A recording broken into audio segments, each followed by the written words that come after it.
Cordial saludo en Jesús y María. Y el tema que me ha correspondido compartir con ustedes es la charla de El fin de los tiempos. Pero antes, para comenzar esta charla, me gustaría que nos fuéramos a la primera carta de Tesalonicenses en el capítulo 4, versículos del 13 al 18. Y escuchemos con atención, y sería bueno que nosotros tuviéramos nuestras Sagradas Escrituras y que fuéramos al texto. Repito, Primera de Tesalonicenses, capítulo 4, versículos del 13 al 18. Y dice de esta manera: Hermanos, no queremos que estén en la ignorancia respecto a los muertos, para que no se entristezcan como los que no tienen esperanza. Porque si creemos que Jesús murió y resucitó, de la misma manera Dios se llevará consigo a quienes murieron en Jesús. Os decimos estas palabras del Señor: nosotros, los que vivimos, los que quedemos hasta la venida del Señor, no nos adelantaremos a los que murieron. El mismo Señor bajará del cielo con clamor, acompañado de una voz de arcángel y del sonido de la trompeta de Dios. Entonces, los que murieron siendo creyentes en Cristo resucitarán en primer lugar. Después, nosotros, los que vivimos, los que quedemos, seremos arrebatados en las nubes junto con ellos al encuentro del Señor de los aires. Y así estaremos siempre con el Señor. Consolaos, pues, mutuamente con estas palabras. Palabra de Dios. Te alabamos, Señor. Acabamos de escuchar en este texto de la carta a los Tesalonicenses. Para muchos es el texto que tiene una descripción directa y completa en lo que va a consistir la parusía, y además porque va acompañado de todos los elementos de la apocalíptica judía. Vemos el detalle de la voz del arcángel, del toque de la trompeta, de las nubes y de la resurrección de los muertos. Entonces, si queremos enfatizar, ahí están todas las características del texto de cómo va a ocurrir la parusía. Pero antes de entrar en materia, a mí sí me gustaría que nosotros estemos contextualizados en lo que vamos hoy a desarrollar. El tema que hoy vamos a desarrollar hace parte del tratado teológico de la escatología. Y tenemos que comenzar diciendo que la escatología es el tratado teológico de las realidades últimas. ¿Esto qué significa? Primero, la vida posterior del hombre, pero también el final de la historia. Nosotros debemos saber que la fe cristiana, la fe apostólica, cree en la resurrección de los muertos y de la vida eterna. Pero todo este símbolo de fe, nosotros tenemos que tener algo bastante claro, que todo se explica desde la acción del Espíritu Santo en nuestra vida. Es lo que los padres espirituales han llamado la vida según el Espíritu. Es decir, podemos experimentar la resurrección y la vida eterna según la vida en el Espíritu. Es decir, esta vida tiene un dinamismo propio que nos lleva hasta la consumación, es decir, hasta la plenitud total de nuestra vida. Pero también nosotros tenemos que tener algo bastante,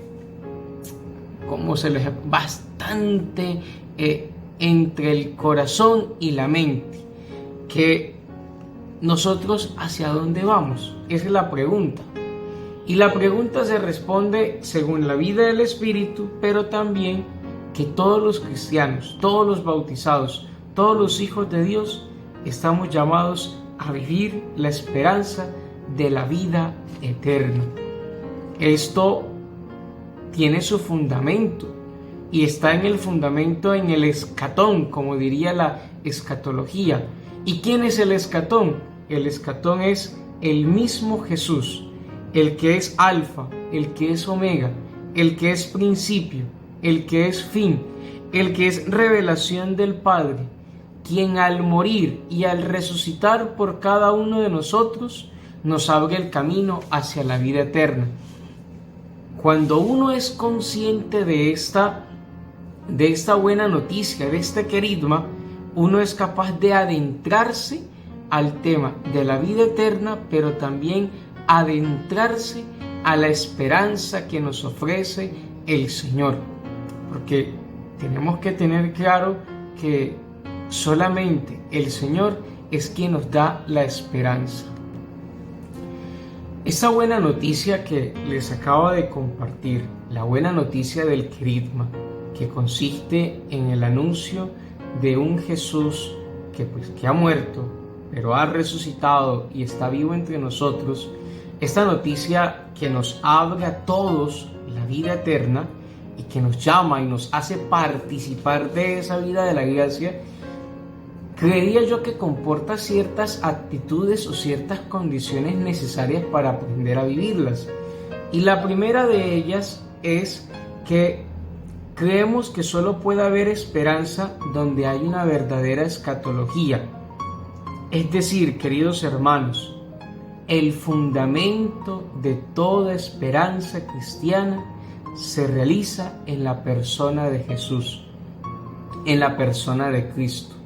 Solamente podemos vivir al destino al cual estamos llamados si en verdad Jesús o Cristo, que es la misma persona, pues es el fundamento de mi esperanza como servidor, como miembro de la iglesia, como sacerdote, como todo. Porque si no fuera Cristo el fundamento de nuestra esperanza, todo fuera un fanatismo religioso. Y creo que los que estamos preparando estas charlas de consagración y a los cuales está dirigida, tenemos que aprender eso, que en cualquier momento Jesús se presenta como el fundamento de que Dios está conmigo y no me abandona. Eso es esperanza cristiana. Saber que el Señor dispone mi vida y dispone todo para poder seguir caminando. Entonces, la primera condición o el primer requisito es que Jesús tiene que ser la esperanza de cada uno de nosotros.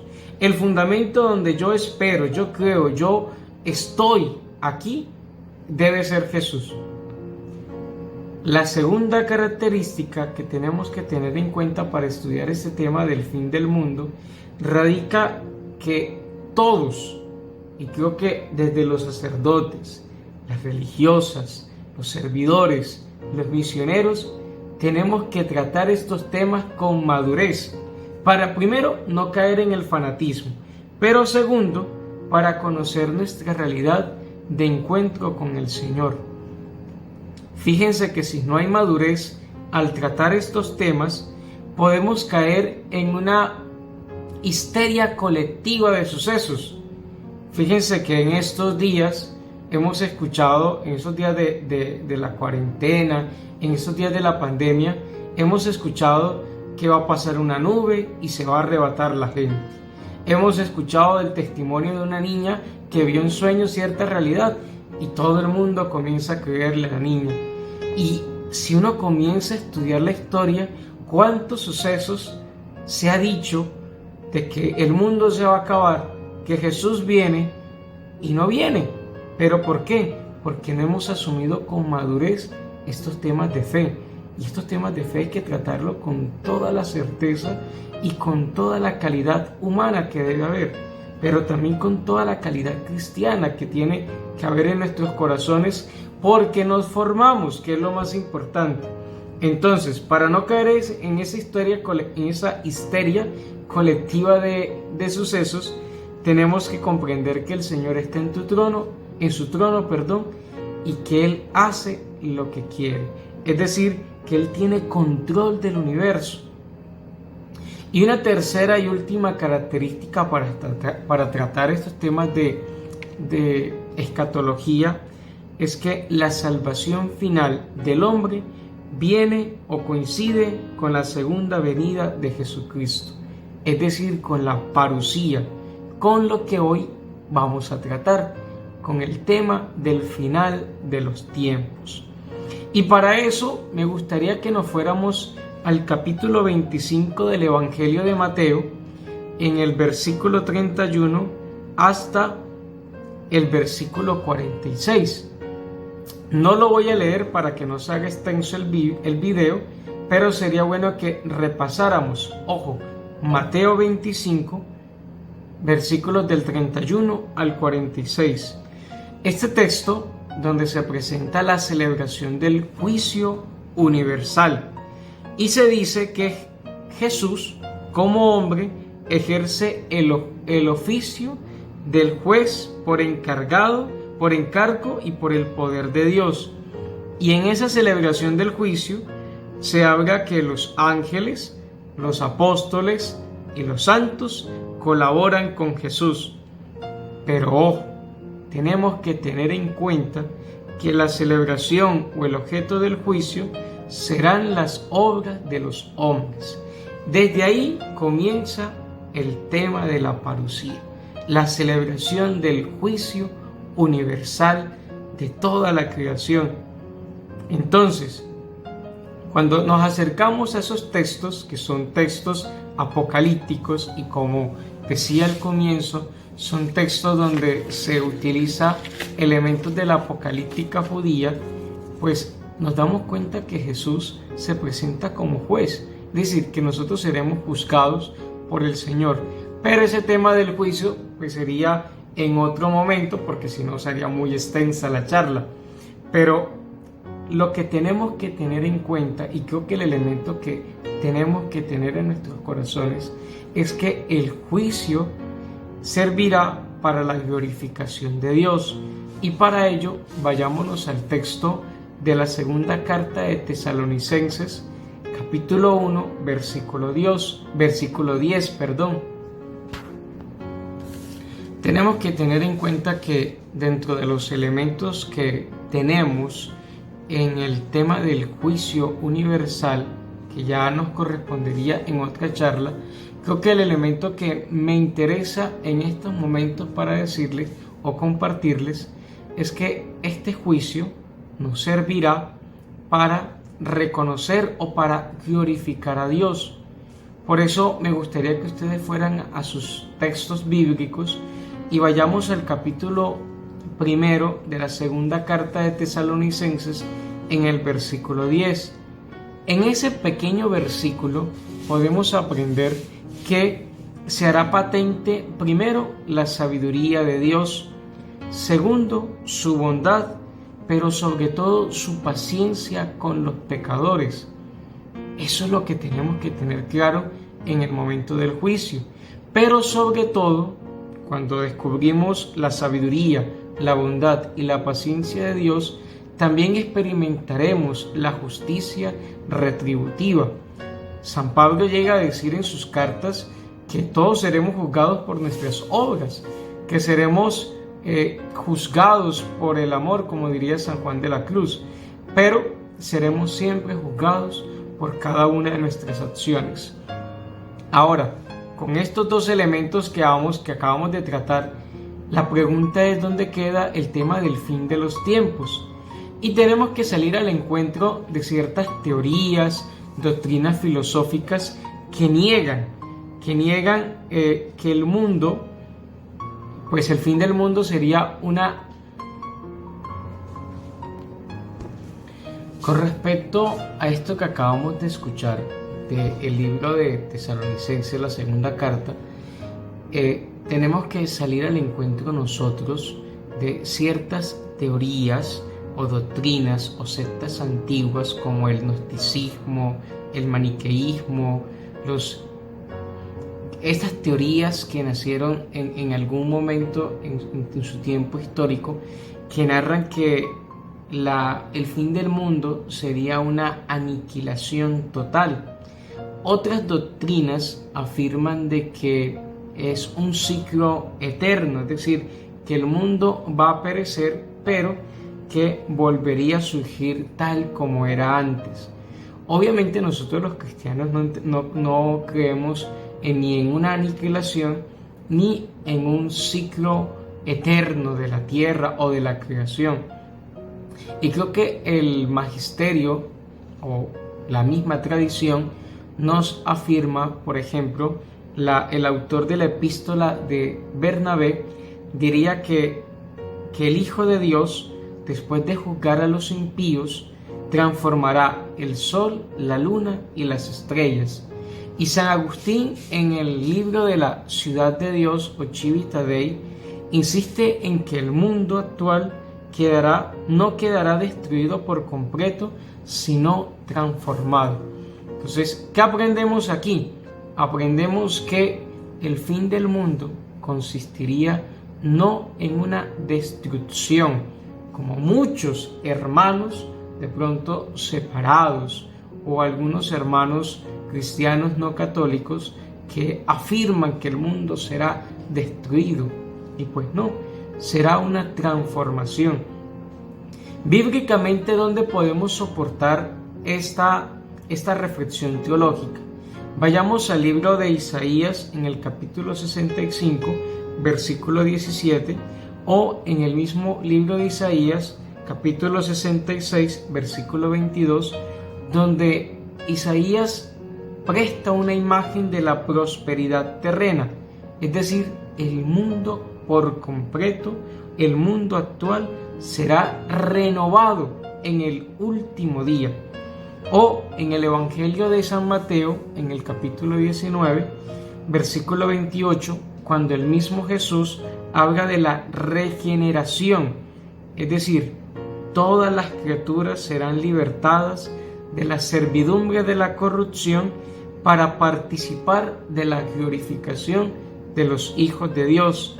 Y más adelante, en Hechos de los Apóstoles, en el capítulo 3, versículo 21, donde se habla de la renovación del mundo o de la restauración, como diría la segunda carta de San Pedro en el capítulo 3, versículo 13.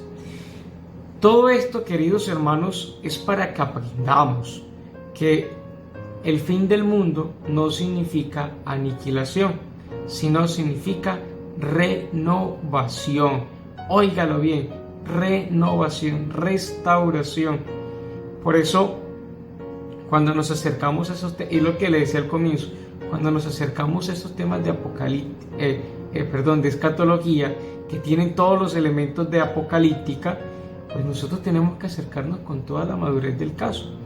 Miren, Santo Tomás de Aquino diría que la finalidad de esta renovación es servir al hombre, es decir, ofrecerle al hombre terreno su propia glorificación, y que la consumación y la renovación significaría la finalidad o el fin último de la obra del Señor, es decir, su misión ya estaría cumplida entre nosotros, porque serán derrotados todos los enemigos del reino de Dios. Santo Tomás, comentando estos textos, diría que con el fin del mundo comenzará el reino perfecto de Dios, el reino que constituye el fin último de la creación y del sentido supremo de la historia. Ahora, con todo este tema teológico que acabamos de tratar, la pregunta sería: ¿en qué me incumbe a mí, en la vida de cristiano, en la vida de discípulo, en la vida de fiel de la parroquia, qué me incumbe a mí? Pues obviamente recordemos todos los textos que nos regala la liturgia en el Adviento, donde el Señor prepara los corazones, donde el mismo San Juan dice que hay que tener un corazón despierto, preparado para recibir al Señor. Y pues bueno, yo creo que la mejor actitud que nosotros podemos tener, y no lo digo yo porque soy sacerdote, sino porque la misma palabra de Dios nos los pide, nos los exige. La mejor actitud que nosotros tenemos que tener es estar disponible, porque no, el conocimiento de esta fecha o de este acontecimiento es imposible. Entonces, por eso la actitud que nosotros tenemos que tener es la preparación, vivir cada día con plenitud, Cuando uno es capaz de vivir el día con plenitud, uno es capaz de entregarle todo al Señor. Fíjense que hay muchos hermanos que andan con miedo cuando les tocan estos temas, y no, creo que todo esto es para fundamentar nuestra esperanza. Entonces, ¿cómo podemos estar nosotros preparados? Primero, comprometidos en la causa del reino de Dios. Segundo, arrepentido de nuestros pecados, confesados, llevando una vida con Dios, pero también llevando una vida de servicio a los demás. Cuando todo esto hace parte de nuestra vida, yo creo que el Señor está preparando nuestros corazones. Miren, el Señor no nos pide cosas imposibles a nosotros. Al contrario, el Señor siempre nos pide conforme a lo que damos. Y para estar preparados para el fin último, para esta renovación, para esta transformación, solamente el Señor lo que quiere es que nosotros nos ofrendamos, que hagamos vida al Evangelio, que encarnemos la palabra de Dios, que seamos capaces de darlo todo por el todo. Las pequeñas cosas, los pequeños detalles. Yo siempre he insistido, el amor no se hace con tantas cosas. El amor no se predica con tantas cosas. El amor se predica es con las obras más pequeñas y más diminutas, que obviamente eso tiene su recompensa en la medida en que uno va encontrándose con el Señor, uno va ofreciendo lo mejor de sí. Por eso estos temas de escatología, antes de infundirnos miedo, tiene que infundirnos esperanza, pero para ello tenemos que tener toda la madurez del caso, la madurez cristiana de vida, para poder tratarlos, para poder disfrutarlos, para poder compartirlos con los demás.